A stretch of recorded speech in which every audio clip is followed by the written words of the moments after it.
Good morning students. कल हमने जो है इंग्लिश कंपलसरी के अंदर पोएट्री सेक्शन जो वो शुरू किया था, उसमें हमने जो है फर्स्ट पोएम की थी जिसका नाम था the Nobel nature.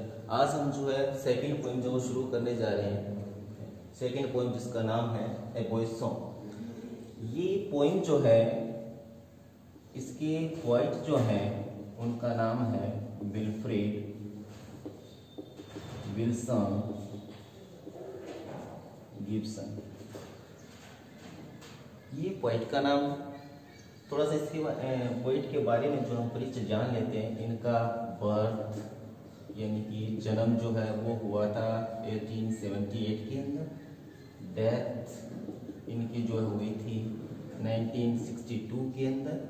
Present poem जो है जो हम पढ़ने जा रहे हैं वो जो है इनका एक वॉल्यूम था जिसका नाम है माउंटेन कवर। ये इनका पोएम का एक वॉल्यूम था जिसके अंदर से ये ए बॉयज सॉन्ग पोएम जो है वो ली गई है। ये वॉल्यूम जो है इनका ये 1902 यानी कि 1902 के अंदर जो है पब्लिश हुआ था, जिसके अंदर ये पोएम जो है ए बॉयज सॉन्ग पब्लिश हुई थी। अब हम बात करते हैं इस पोएम की थीम की, क्योंकि किसी भी पोएम की थीम जो है उसको जानना बहुत जरूरी होता है। थीम का मतलब होता है विषय वस्तु, यानी कि ये पोएम जो है वो किस विषय के ऊपर, किस सब्जेक्ट के ऊपर जो है बेस्ड है, तो हम जो उसकी थीम की बात करते हैं।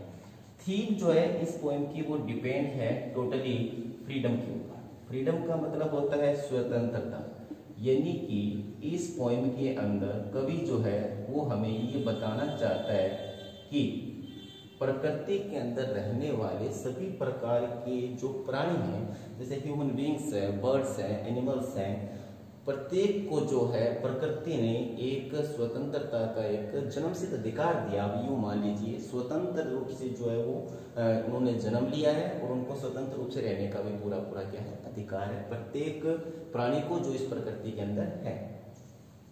हमें जो है किसी दूसरे की स्वतंत्रता जो है फ्रीडम जो उसको बाधित करने का किसी प्रकार का कोई अधिकार नहीं है।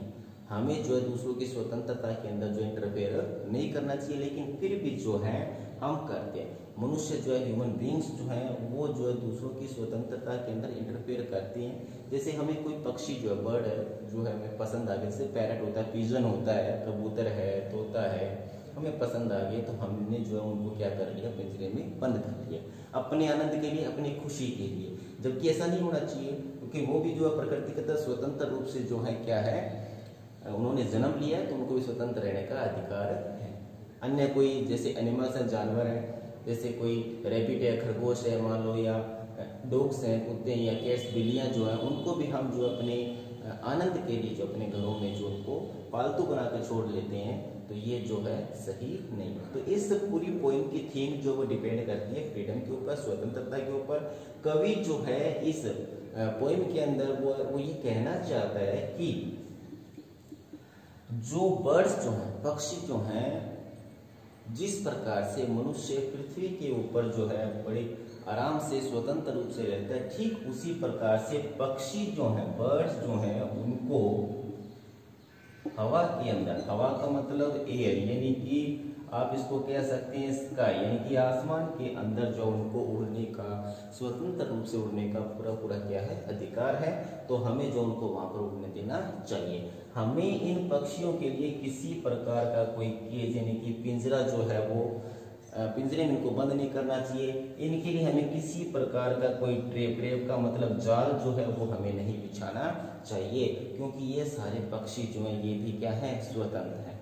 कवि जो है इन पक्षियों की स्वतंत्रता के अंदर अपनी खुशी महसूस करता है, खुद को हैप्पी मानता है, खुद की हैप्पीनेस जो उसे इन पक्षियों की स्वतंत्रता में दिखती है। और वो जो है ये कहता है कि ये सारे के सारे पक्षी जो हैं उससे बिलोंग करते हैं, उससे संबंधित हैं। और वो क्यों संबंधित हैं?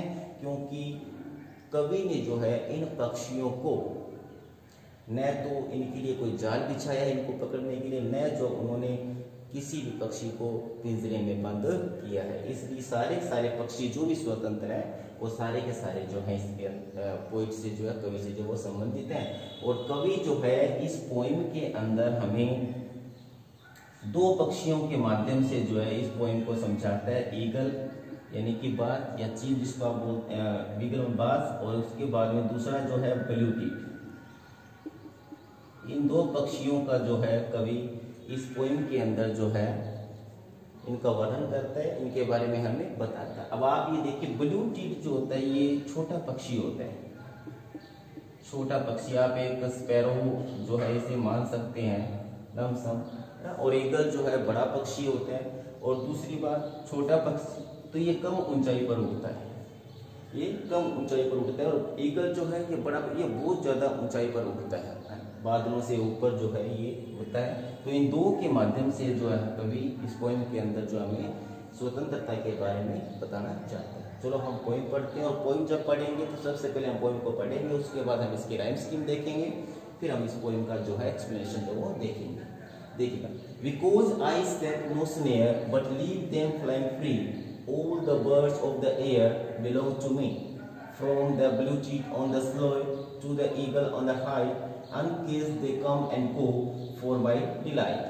And so the sunward way I saw on eagle wings, and in my heart all day the blue tit sings. अब हम सबसे पहले इसकी जो है राइम स्कीम जो है वो हम देखेंगे।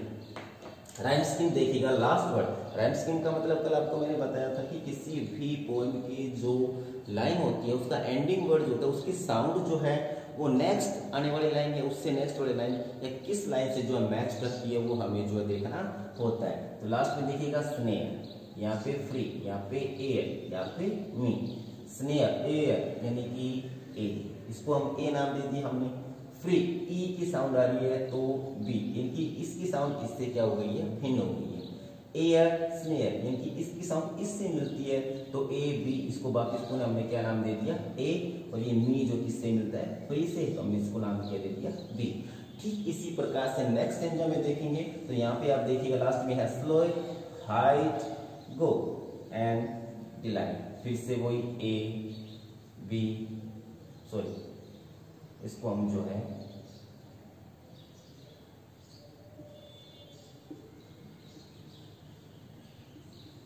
सी D C, and so the sunward way I saw on the eagle's wings they sing, E F E F, यानी कि A B C D E F ये इसकी क्या हो गई है राइम स्कीम हो।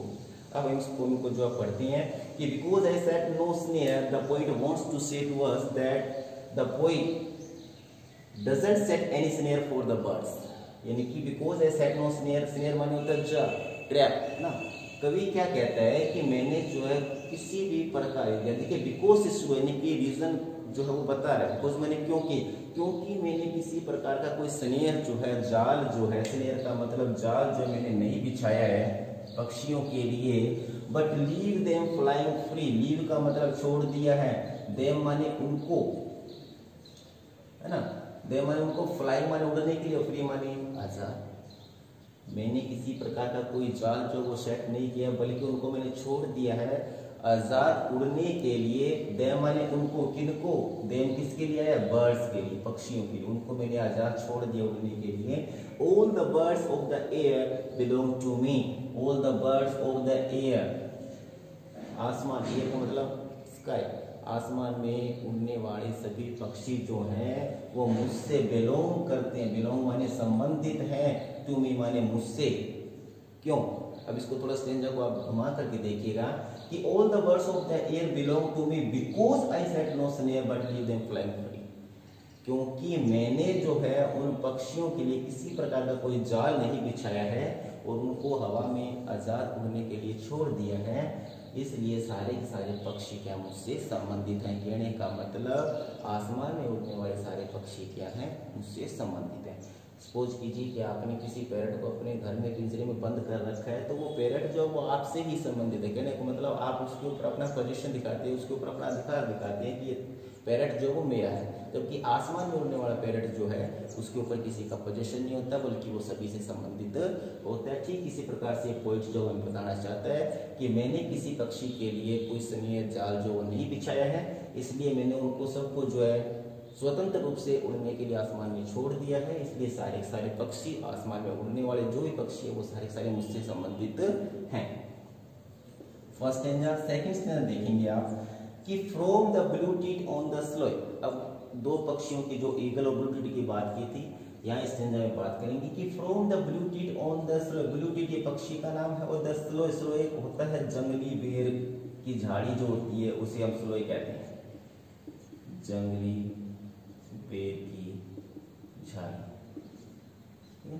Blue tit on the sloe, एक जंगली बेर की झाड़ी के ऊपर जो ब्लू टीट नाम का पक्षी जो बैठा होता है, टू द ईगल यानी कि फ्रॉम टू, इस पक्षी से लेकर के to the eagle on the height, height माने ऊंचाई, आसमान की ऊंचाई पर उड़ने वाला जो ईगल जो है, बाज जो है, उस तक ब्लू टीट नाम के पक्षी से लेकर के ईगल नाम का पक्षी जो आसमान की ऊंचाइयों में उड़ता है वहां तक अनकेस्ड दे कम एंड गो। अनकेस्ड का मतलब जो पिंजरे में बंद नहीं है, खुला, आजाद।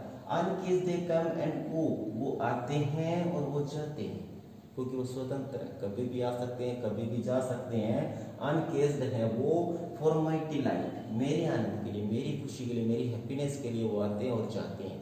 हैप्पीनेस कब मिलती है कवि को, क्योंकि कवि ने उनको क्या कर रखा है, फ्लाइंग फ्री, स्वतंत्र आसमान में उड़ने के लिए उनको छोड़ रखा है, उनको केस्ड नहीं किया, उनको पिंजरे में बंद नहीं किया, उनको अनकेस्ड रखा है, स्वतंत्र रखा है। जब कभी उनकी मर्जी होती है वो आते हैं, जब कभी उनकी मर्जी होती है वो जाते हैं। तो इस बात से कवि को क्या मिलती है, खुशी मिलती है, डिलाइट उसे महसूस होता है। थर्ड देखिएगा कि and so the sunward way, sunward का मतलब होता है towards the sun, towards the sun यानी कि सूर्य की तरफ, सूर्य की तरफ। And so the sunward way I soar on eagle wing. यहाँ पर कवि जो थोड़ी इमेजिनेशन कर रहे हैं, कल्पना कर रहे हैं, कवि ने ऊपर क्या बताया पोइट ने कि जो बात जो है, ईगल जो है वो आसमान की ऊंचाइयों तक उड़ता है ना, बादलों से ऊपर उड़ता है बिल्कुल, और ऐसा महसूस होता है कि वो बिल्कुल सूर्य के नजदीक है। आप देखिएगा कि and so the sunward way I soar on eagles wing, imagination कल्पना है, क्या कहते हैं कि सनवर्ड वे, सूर्य की तरफ जाने वाला जो रास्ता जो है, रास्ता जो है, आई सोर ऑन ईगल्स विंग्स, मैं वहां पर जो है, सोर माने उड़ना, उड़ करके जाऊंगा मैं, उड़ना, उड़ करके जाऊंगा, ऑन ईगल्स विंग्स, किसके माध्यम से, बाज के पंखों के माध्यम से, क्योंकि बाज नाम का पक्षी जो है आसमान में बहुत ऊंचाई तक उड़ता है, इसलिए मैं उसके पंखों पर बैठ करके और सूर्य को जाने वाले रास्ते की तरफ जो मैं जाऊंगा, imagination Kalpana. And in my heart all day, heart हृदय, मेरे हृदय में पूरा का पूरा दिन जो है, द ब्लू टीट सिंग्स, वो छोटा पक्षी जो है, जो कहाँ बैठा था, 10 लोग जंगली बेर जो है उसकी झाड़ी के ऊपर जो बैठने वाला ब्लू टीट नाम का पक्षी जो है, वो जो मेरे हृदय में सारा दिन जो वो गीत गाता है, यानी कि जैसे वो पक्षी बोलते हैं तो उसकी मधुर आवाज़ जो है वो कवि को अच्छी लगती है, उसके हृदय में बसी हुई है, और जब कभी भी वो खाली समय में या एकांत समय में होता है तो वो उस चीज़ को महसूस करता है। तो ये हमारी आज की पॉइंट थी, सेकंड पॉइंट थी, ये कंप्लीट हो गई है, और इसको आप जो है अच्छे से पढ़ेंगे, अच्छे से वीडियो को सुनेंगे ताकि आपको अच्छे से समझ में आए। आज हम इतना ही करेंगे, नेक्स्ट वीडियो के अंदर फिर नेक्स्ट पोएम जो है हम वो करेंगे। धन्यवाद।